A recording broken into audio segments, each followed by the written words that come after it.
नवरात्रि की आप सभी भक्तों को हार्दिक शुभकामनाएं। माता रानी की कृपा आप सभी पर बनी रहे। जब घर में कलश स्थापित होता है तो मानो भक्ति भाव, शक्ति और शुभता का स्वयं आगमन हो जाता है। चैत्र और शारदीय नवरात्रि हिंदू धर्म में बेहद ही मायने रखती है। इस दौरान 9 दिन तक माँ दुर्गा के सारे 9 स्वरूपों को पूजा जाता है। हर एक दिन उनके अलग अलग स्वरूप की पूजा होती है। चैत्र का महीना चल रहा है और कल यानी 19 मार्च से नवरात्रि शुरू होने जा रही है। चैत्र नवरात्रि में घट स्थापना यानी कलश की स्थापना की जाती है। तो आइए आसान तरीके से समझते हैं चैत्र नवरात्रि की पूजा विधि क्या है। चैत्र नवरात्रि के पहले दिन सुबह स्नान करके साफ सुथरे कपड़े पहन लें। इसके बाद अपने घर के मंदिर की साफ सफाई कर लें। साफ सफाई करने के बाद मंदिर को गंगा जल से शुद्ध कर लें। एक चौकी लेकर उस पर लाल या पीले रंग के कपड़े को बिछा लें। इस चौकी पर अब माँ दुर्गा की मूर्ति या फिर तस्वीर को रख दें। इसके बाद जौ बोते हैं यानी खेती, एक मिट्टी के चौड़े पात्र में थोड़ी पवित्र मिट्टी डालकर जौ या ज्वारे बोए जाते हैं, जिसे माता का स्वरूप भी माना जाता है। कलश तैयार करते हैं। अब एक तांबे या मिट्टी के लोटे यानी कलश के गले पर कलावा यानी मोली बांधें और उस पर स्वास्तिक बनाएं। कलश में गंगा जल, सुपारी, सिक्का, अक्षत यानी चावल और थोड़ी हल्दी डालें। कलश के मुख पर 5, 7, 9 या 11 अशोक या आम के पत्ते रखें। एक जटाधारी नारियल को लाल चुनरी में लपेटकर कलावे से बांध दें और उसे आम के पत्तों के बीच में कलश के ऊपर रखें। अब इस तैयार कलश को जौ वाले मिट्टी के पात्र के ठीक बीच में स्थापित कर दें। माता दुर्गा का ध्यान करते हुए कलश पर फूल, रोली, चावल अर्पित करें।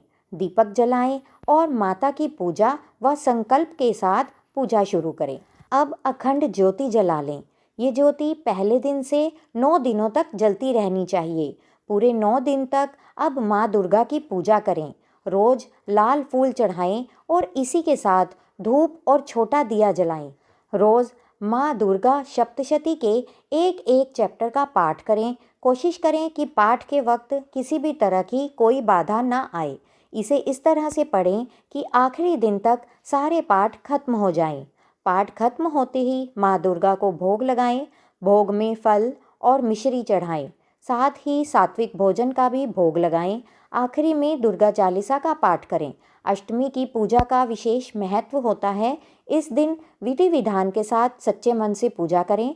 आप चाहें तो इस दिन या फिर नवमी पर कन्या पूजन कर सकते हैं। कन्या पूजा और कन्या भोजन के बाद अपने नवरात्रि व्रत का पारण करें।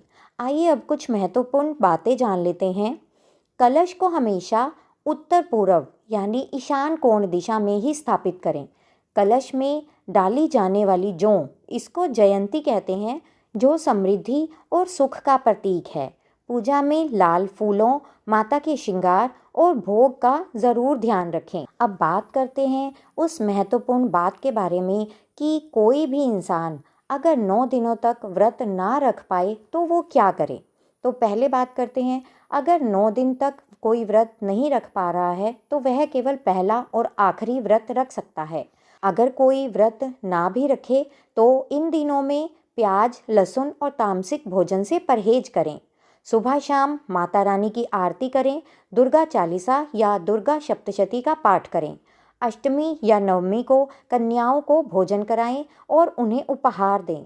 व्रत शारीरिक से ज़्यादा मानसिक होता है। मन में सात्विक विचार रखें, गुस्सा ना करें और किसी की बुराई ना करें और अपने सामर्थ्य के अनुसार गरीबों को भोजन या दान दें।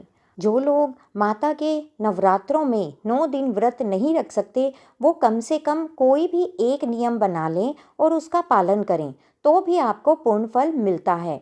हो सके तो 9 दिन तक कमल का फूल या कुछ लाल रंग के फूल माता रानी पर ज़रूर चढ़ाएं।